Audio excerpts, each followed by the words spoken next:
We are coming in, coming in, coming in. Good afternoon, good afternoon, good afternoon, everybody. All right, how's everybody doing today? Doing great, doing great. Thanks, and yourself. I'm doing Good, well. good. Thanks for asking. How about you?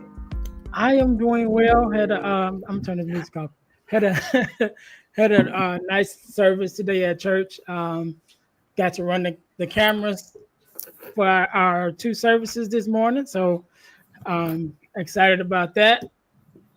But I am glad I am here. To everyone that's logging in or tuning in that don't know me, my name is Ernest James. I am I'm author, I'm a podcaster, I'm a speaker. My website is dealhealfulfill.org. Um, and so we decided to do this little powwow, should I say, for the next couple months, definitely during the next couple weeks, should I say, during the holiday season. And we're just gonna have some great conversation. So that's me. My next guest who is here with me is Veronica. How you doing, Veronica? Hi, I'm fine. My name is Veronica White.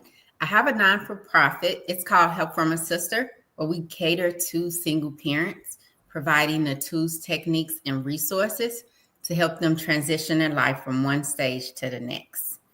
So excited to be here with you all to discuss our topic for today. But I'll introduce Francis. Well, thank you. Hello, everyone. My name is Frances Hawkins. I'm in the social service industry, been here for many of years, but I also educate and get individuals to learn the difference between the life insurance and investment part.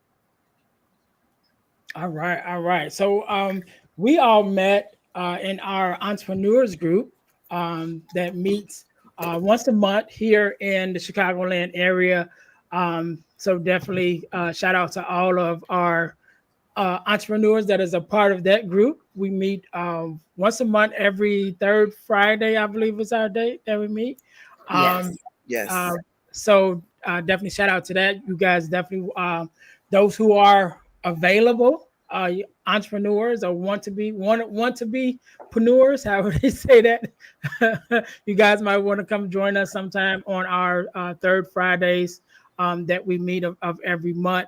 And so one of the things we wanted to do was to come together and have some conversations, even kind of share some of the conversations that we have in our entrepreneurs group amongst each other. And so, Veronica, for today, what is our topic that we're going to address? Healing during the holidays. All right.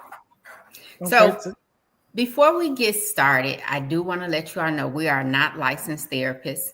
We're only going to share from our different perspectives and share the information that we are privileged to.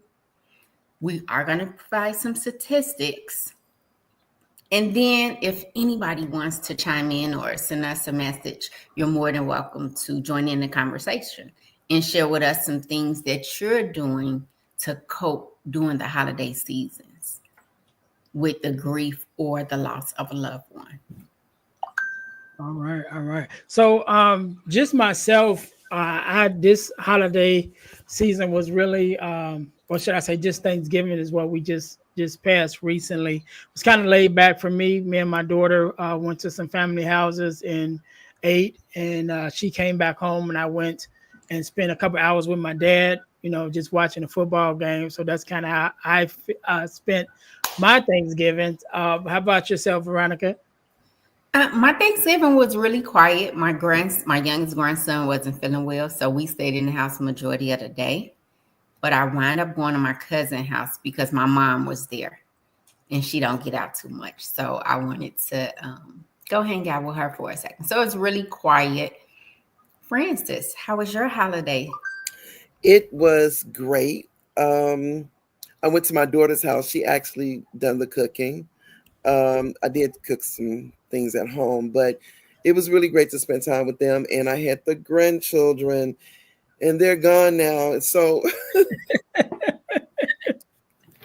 OMG. But overall, it was a great Thanksgiving, and I was very thankful for what she done. Great, great, great. It's always a different thing being grandparents, right? That's like the Yes. favorite thing. You get to have all the fun and then send them home. Send them That, home. Go yes. home. I used to look forward to that until these days. All right, all right. So one of the things we want to just start off the conversation, really just acknowledging that, although we are in a festive season, for most of us, it's not always a festive season for all of us, right? Because especially when you're dealing with grief and loss of loved ones that you may have lost during the year, the holiday season is like a great reminder.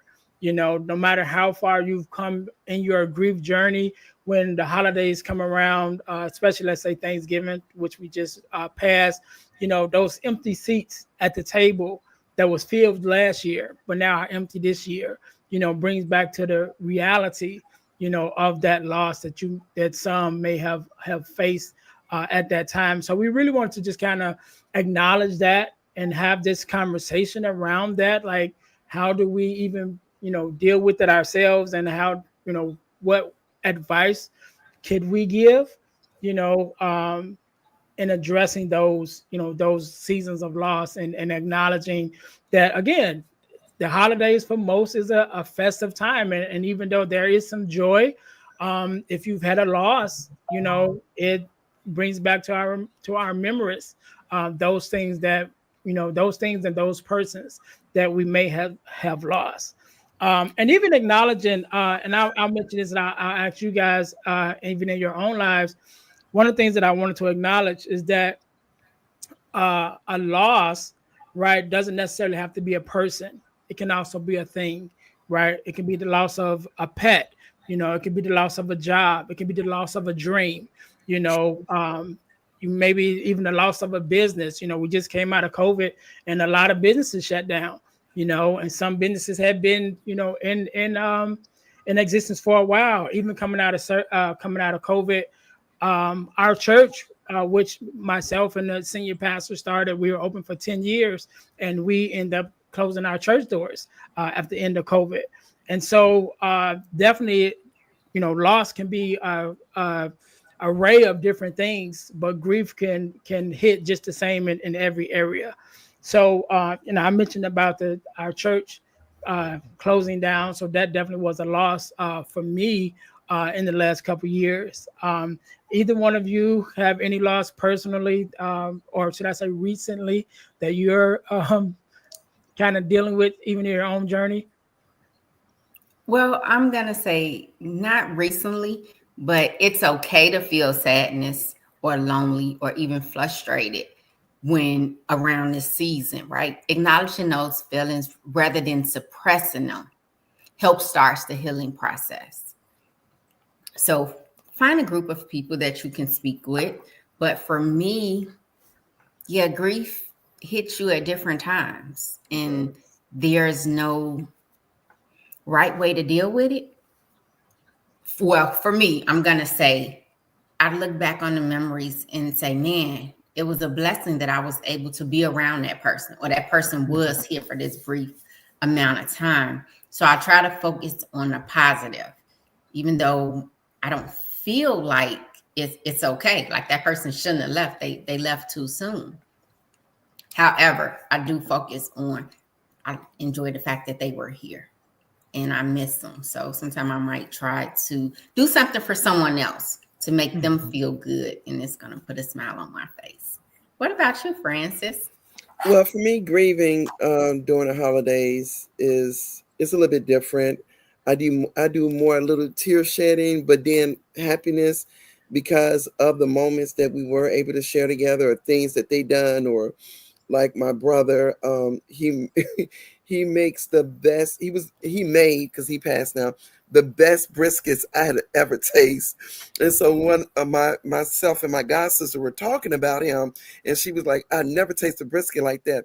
And I said, "You know what? You're right, because I want to take the whole brisket home." But at the same time, I shed a tear but at the same time I was smiling. So that's the way I agree. But something I found out, everybody totally deal with grieving differently, especially sometimes when you get hit in threes or fours. I've been hit with both, and that was a little different for me. But I kept moving. For me, I was still able to go and keep, treading, because I needed to, because if I did, I wouldn't have been, able to move around, because it was a hard time for me.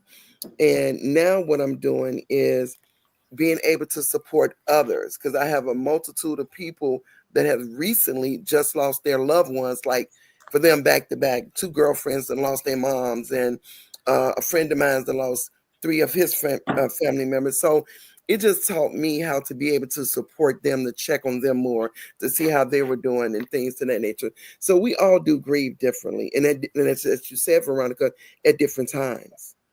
Correct. Well, you brought up a good point. You said, hey, I had this happen to me, 3 or 4 deaths in a row. Yes. What did you focus on to make you say, yeah, I know they're gone, but I have to get up. I got to move around. I got to get some things done. Where did you pull that energy from? I had to put my energy towards, they wouldn't want me to be like this.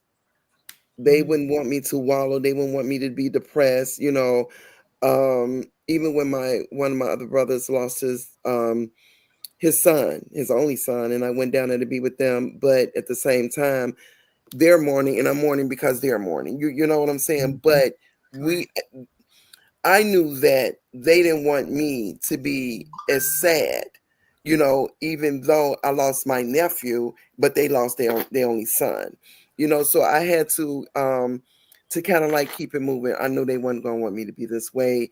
I can't wallow, because if I wallow, I wouldn't be able to get things done, and things of that nature. So that's what kind of kept me abreast, especially when my two favorite uncles passed back to back. It was like, oh my God, for real? Did this just happen? But a lot of people don't understand how, even though you're not their child or, their wives or things like that, you deal with the grieving as well, because they played a significant role in your life. So by me knowing them and how they loved on me, I knew that they wouldn't just want me to wallow. So that helped me kept going. Awesome. Ernest, what about for you? I'm glad that you even asked this question, because I did a recent TEDx talk, right? And that was kind of my topic that I talked about. And I know we'll get into this a little bit later, dealing with suicidal ideation. But for instance, I'm glad you brought it up about the getting hit back to back, because at that time, my mother-in-law passed away, then my mom passed away, then I ended up getting divorced too. So it was like that 3, one after another. And that definitely put me in a bad, depressive state. And where I even started, contemplating suicide at that time. And one of the things, the main thing that kept me here, was taking the focus off myself and putting it on my daughter. My daughter at the time was probably 7 or 8 years old. And I even shared the story of, playing with her one day, and, she's playing and I'm watching her, and then she just starts crying, and I'm like, what's wrong? And she's like, I miss my grandmothers, because at this time, both of her grandmothers had just passed away. Mm-hmm. And during that time, I still was dealing with my own grief and my own depression. And what I had to really focus on was what would happen to my daughter if I'm not here, because she already lost 2 people that she loved. And then if she lose me too, what is that going to do for her? And so that was the thing that kept me going, really focusing on her, until I had the strength to start focusing on myself later on. But really trying to be there for her, even dealing with those triple losses right after another, and then it's a season that you go through, and I always say that the grief wheel is just that. It's a wheel, because it never stops. It gets easier, the road gets smoother, you know what I mean? But at any time, it can hit a bump, and you'll be like, and I always say sometimes it feel like, my loss was yesterday, or a day ago, and sometimes it feel like it was, 10 years ago, but it just depends on the day and that you wake up and is, sometimes that grief can be like, hey, I'm still here. So And true. that's true because I lost a child 26 years ago. And I want to say probably a couple of months ago, it hit me like it was yesterday. So that's totally true. But not only I did listen to your TED talk. So not only did you lose the two ladies, your mom and your mother-in-law, you are also going through a divorce. That's a loss. Mm-hmm. That's a different type, but it still has that Mm-hmm. that unit that we are used to, comfortable with, is no longer there. And sometimes it's a process of that as well, ending a relationship during the holidays. And you remember that whether the times were good or bad, I still had that person there with me. Mm-hmm. So that's something that's to consider as well, to know that, yeah, that relationship is over. That person is still here, but you just don't see them as much. True. Yeah. So, Yeah. okay, good point. So, Francis, you have a couple of statistics for us. Okay, since Ernest did bring up the part about the suicide, yeah. Um, so we're talking about suicide and suicidal thoughts and things of that nature are brought on like many different ways. Just don't want to be here no more because of the loss of another one, or going through like we just specifically said. But another way that I found out about suicidal thoughts too is through medication. There are so many different medications that causes suicide, depression, and suicidal thoughts, that we take what the doctor tell us to take, the medication, but when we get the medication for ourselves, like Joel Osco's or Walgreens, they give Walmart. you the information about what causes. We don't take out the time to read it. Because if you know it gave suicidal thoughts or depression, you'd be like, hey, doc, can I get something else? I don't want to take this, because you don't have to take medication to be depressed, period. You could be depressed for numerous of times, but just imagine you going through depression and then they give you medication for your blood pressure, whatever the case might be, and you going through, then it's on top of that, Correct. So like depression and suicide's risk affects more than 200 different medications that Hmm. people really don't know about.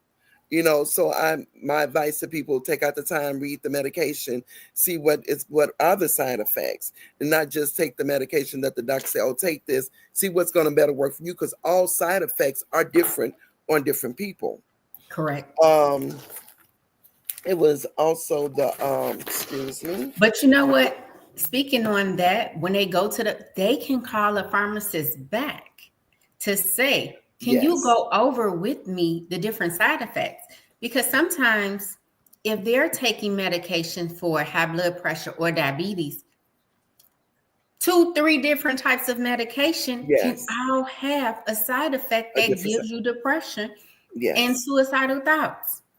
that So is it's true. in our best interest, whether we read the information or go to a pharmacist and ask them to go over it with you, because you want to be aware of the side effects. Especially if they tell you, or if they ask you, have you taken this medication before? They will go over with you. But if you haven't, or whatever the case might be, they will take the time and educate you on the different side effects. Um, And so I want to speak on that real quick because it's okay. fun that y'all even brought that up, because this was one of the discussions me and my dad had on Thanksgiving when I Oh went wow. to spend with him. Not necessarily for the effects of suicidal thoughts, but my dad got diabetes, and so he was talking about the medication that they give you, and he was saying that he's an advocate for himself, and definitely we have to be advocates. And so he's a veteran also. So he was saying how when he talked to other veterans, he let them know, hey, you got to advocate for yourself. You got to tell them what you want or what you don't want. Because just because they subscribe something for you doesn't mean that you have to take that medication. So he was mentioning one medication, and he was saying that the side effects of it was it ruins your kidneys. So it's like, okay, you fix one thing, but you're messing up Gotcha. something else. And he Mhm. was saying, just if you guys were saying like, but you got to ask those questions. You got to know what, read those side effects and make sure that that's something that you want to take, and if it's not, you can ask for something else. You can tell the doctor, okay, I'm not taking that. And he was saying, and I'm a turn after this, but he was saying him and his current doctor, like they don't like each other, he's like, I don't like him at all. But he tells me because when he would subscribe something, my dad like, no, I'm not taking that. Give me something else. He was like, what you need? He's like, no, I'm not taking that. So don't even write it down. You know what I'm saying? I'm not gonna pick it up. I'm not taking it. But we have to learn to advocate for ourselves. And again, reading those side effects, reading those different the things. And if, like you said, we don't have and we don't know, to going to someone that can explain it for us. Yes.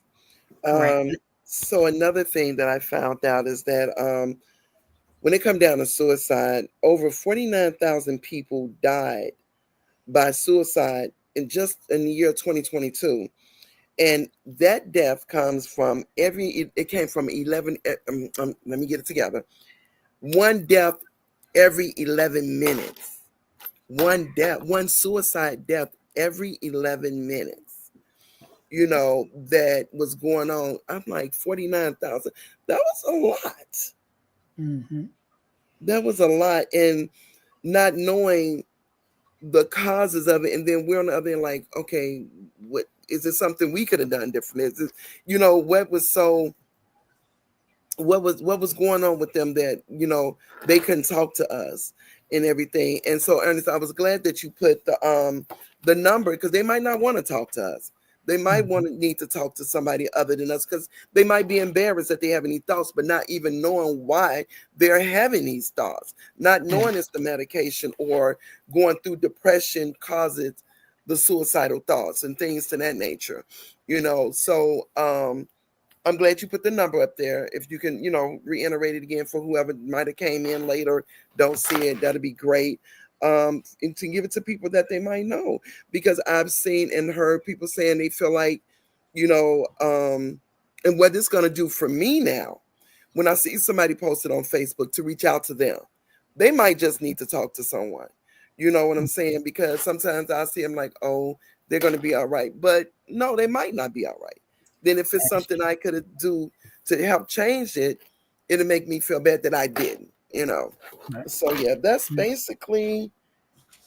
And I know, even for myself, one of the things that I'm a part of an organization called the Forgiveness Mission, and when it was started by the young lady who started it, it was because of the rise in suicides that she's seen at that time.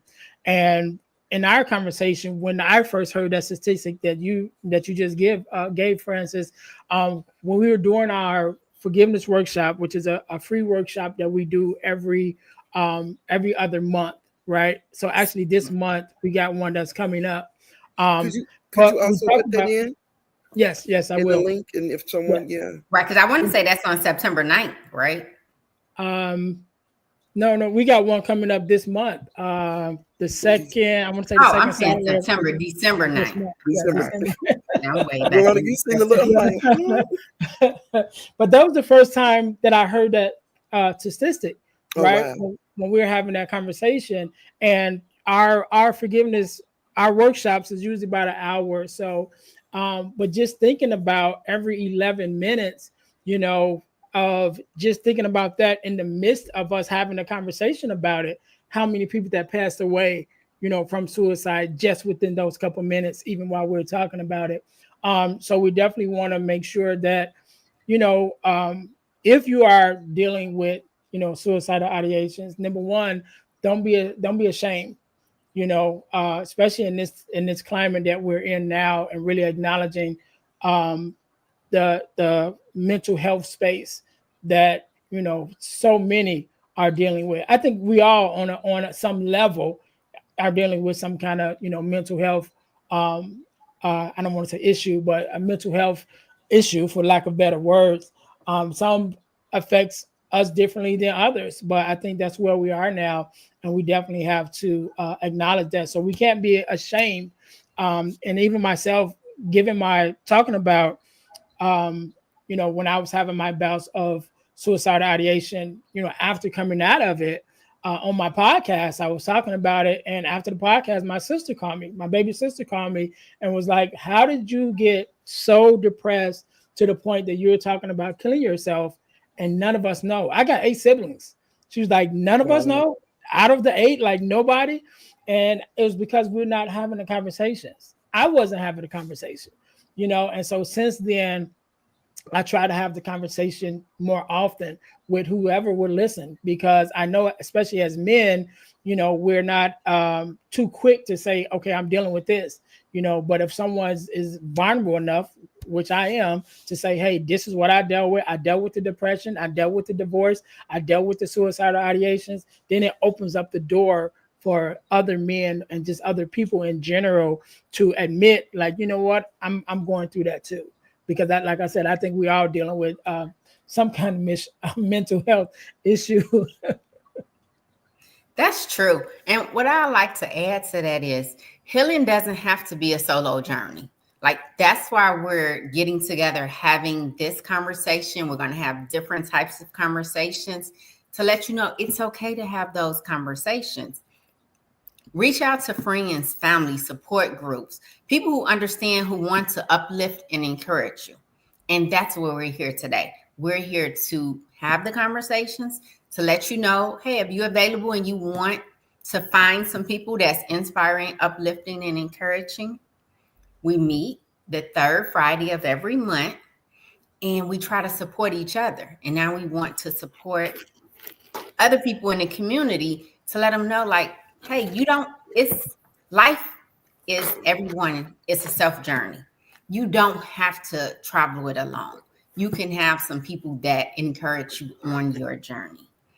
So we do have the suicide prevention, the suicide lifeline Crisis number lifeline, that you yes. can reach out to, because we are not licensed to do this. We're just having conversations about what we know is going on today and bringing light to it. And if you want to join in on the conversation, please do. And another thing, Veronica, to just I found that just if find somebody you feel that you can trust, and that's be another big issue of it.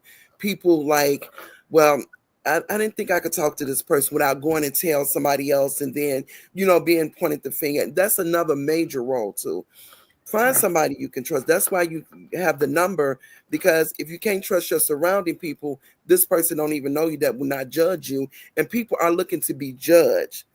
That be the problem as well, because no judgment zone. How can you judge anyone when life is life? They say life be lifing, but life is life, and a lot of us just handle life in a different situation. I mean, different. We just handle it different and things to that nature. So yeah, just if you need the help, just pick up the phone and make a call. Don't have to be to your mother, your brother, your sister, like your your siblings ask you, because you did not probably wanted to be judged, or, oh, you're not this, you're not that, and some people think that because you're going through that there's a bigger problem, when, hey, you might be going through it too, because sometimes we never know who we might help. Like when people get depressed and I talk and they say, well, I was going through something and I just didn't feel like talking. That's when you should have been talking, when you was going through something. But again, if it's not the person you think you can trust to talk to about it, or you might scared that you might hear it again in a heated argument, or it's a lot of different reasons, you got a number. You can call someone that don't even know you, that can be there to help you if you can't trust your surrounding people. And that's true. It's creating a safe space to get it out there. Don't release it. So therefore, it's not you having that conversation with yourself. Because sometimes we can take things the wrong way if we're having a conversation with us. But once we put it out there and share it, it's like, oh, well, I guess that wasn't that bad. I could have did something a little differently. But we have to be able to have those conversations and have a group of people that's willing to listen. Go ahead, Ernest. I know one thing. I just want to bring this up real quick, especially, and I know probably the three of us is probably the same, probably have this same space in the spaces that we in. Is a lot of time we're the go-to person, right? We're the person that everybody calls when they are going to through something and that they want to talk about. And so, just thinking about it now, during that time period, I'm pretty sure that probably played a part in my own not talking about it during that time, because it's like, okay, if everybody comes to me as the person, to lend the ear and lend the shoulder, who do I cry on? Who do I go to? Or even that, not that space of not want to look like the weak one or to feel like the weak one. So I'm just gonna hold it in and not say anything about it. But the truth of the matter is, we all are dealing with things, and even the strong person, has to lean on somebody, and so that's one of the things that we always say: check on your strong friend. Don't just call them when you need something, but every now and then call in and ask them how they doing. You know what I mean? Just to really check on them so that they have that shoulder to cry on and they have that listening ear as well. And to I'm not the one that I would say I don't argue over politics or religion, but I'm gonna go somewhere if you guys don't mind. If the enemy come to kill, steal, and destroy, he starts with the mind. And Correct. the best way to get to you is to seclude you from everybody else. So therefore, Isolation. when you're saying, I don't feel like talking, that's giving them more power to put the thoughts, could be from the medication, whatever, more so in your head. So again, got to remember, that's another way reaching out. I mean, kill, steal, and destroy. Going to start with the mind. So I just had to put that in there. That is true. No, I agree. Great topic. I'm enjoying it. So we're still in the holiday season. We're gonna next Sunday, same time, we're gonna come with a different topic next week.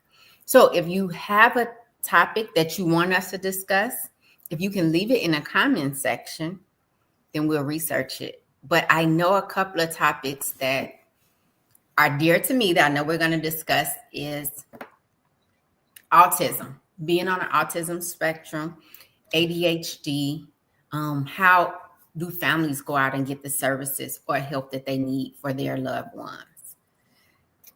And you know what, Veronica, we just missed Autistic Awareness Month was in November. We just missed it. So again, it's still good information to know and to talk about. That is true, because we're finding out these babies need help and they not just taking their time because they're the last child or they'll get it one day. No, we need to actually address it and provide the services to help our babies. Especially more younger ladies are having children that are autism, that have autism, that's artistic, and that's things on the that autism spectrum. Exactly. Yes. Yeah. Thank you. Yeah. More information would be great. I know would be for them as well. Okay. So we can kind of wrap it up. Any last words you would like to leave? Ernest, we'll start with you. Yeah. One of the things that I'll leave with this, especially when you're dealing with loss of a loved one, especially around the holidays and things of that nature. One of the things we could do is to start our own new traditions in honor of those persons that may have passed away, those persons who may be dealing with loss, or the person you may have lost. Think about them and think about the things that they enjoyed, the things that they loved, and as a way of honoring them and remembering them, so that it's not always a sad memory, is to start doing things in their honor. So if you have a loved one who was a cook, that you might decide in their honor to volunteer at a soup kitchen for the holidays, or something of that nature. So definitely, taking those negative thoughts and negative emotions and turning them into positive thoughts and positive emotions, and even building some positive memories.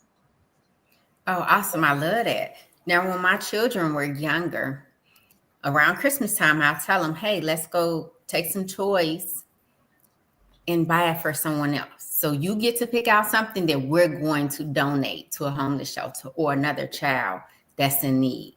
So I try to stress to them it's good to give back, because that's a good thing. Even if you're not feeling good yourself, me going to help another person and them smiling, it's going to make me smile that I was able to do that for them.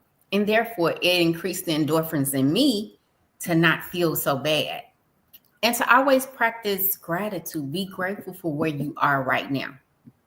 Because, yeah, we ain't where we used to be, and we not where we're going. But it's okay to just be right here and be grateful for the people that's still in your lives and the ones you had to let go of. Now, you know, some people we don't want to let go of, but there are some people that, hey, we glad they gone.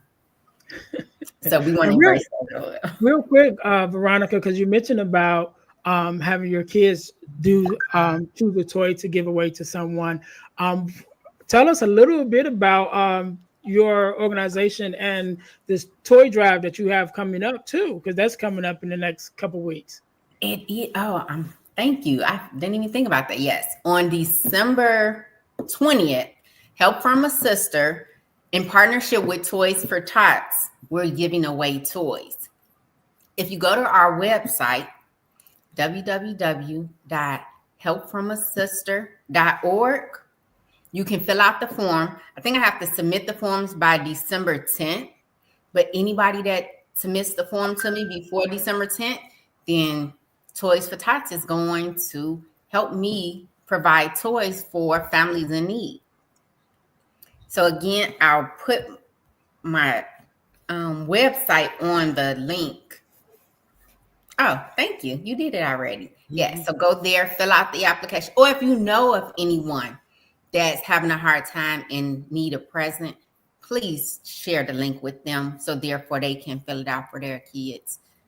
It's just our way of helping each other during this holiday season. Thank you. Francis, do you have any last words? Yes. Depression. For the ones that deal with it, or they would say mood swings or anything to that nature, you don't have to deal with it alone. So I hope that you all can, sometimes I deal with certain things myself. We're not too big or too little because we all are human. There's nobody that's perfect. We deal with things different ways. So please reach out to someone that you feel comfortable with, or the National Suicide Line. It don't have to be just for suicide. It could be for depression, and talk with someone. So. All right. So before we get out of here, definitely want you guys to stay in touch with us, follow us. Again, I am Ernest James. You can follow me at dealhealfulfill.org, which is my website, or you can check me out on my YouTube channel, which is the Deal to Heal Podcasting Network, where you can find my two podcasts that I have. The Deal to Heal with E. James podcast, as well as the Girl Dad Discussions podcast. Episodes come out every Wednesday and every Friday. Awesome. Well, thank you all so much for allowing us to share some information with you today. You can reach out to me on my website, www.helpfromasister.org. It's in the comments. And see where we're going, what we have going on, and what's coming up. So, Francis, is there something you want to share? Oh no, just follow me on Francis Hawkins on Facebook, Instagram, and on Snapchat. So not right now, just those things, those platforms. And know that she also makes desserts, delicious desserts. So if you need a cake for the holiday season, or you just need a slice, please go on her Facebook page to let her know. Sometimes we got to remind each other of our greatness, so it's all right. One more thing I did not mention, guys. Also, I do educate and I do life insurance and investments as well. That's a topic we're going to talk about, why it is a necessity to have life insurance. And help individuals create their wills and notarize them. So, yeah. Okay, awesome. All right. So I think that is a wrap. Thank you guys once again for tuning in to our newly weekly check-in. We're gonna try to keep this going for a while every Sunday at 3:30. We are live on Facebook, on YouTube, on LinkedIn, on my LinkedIn channel. I am. So of those three spaces, between the three of us that's here, and we're going to be having more guests as well. Yes. That's going to come in and add on to the conversation. So until next time, you guys be blessed. Have a great one.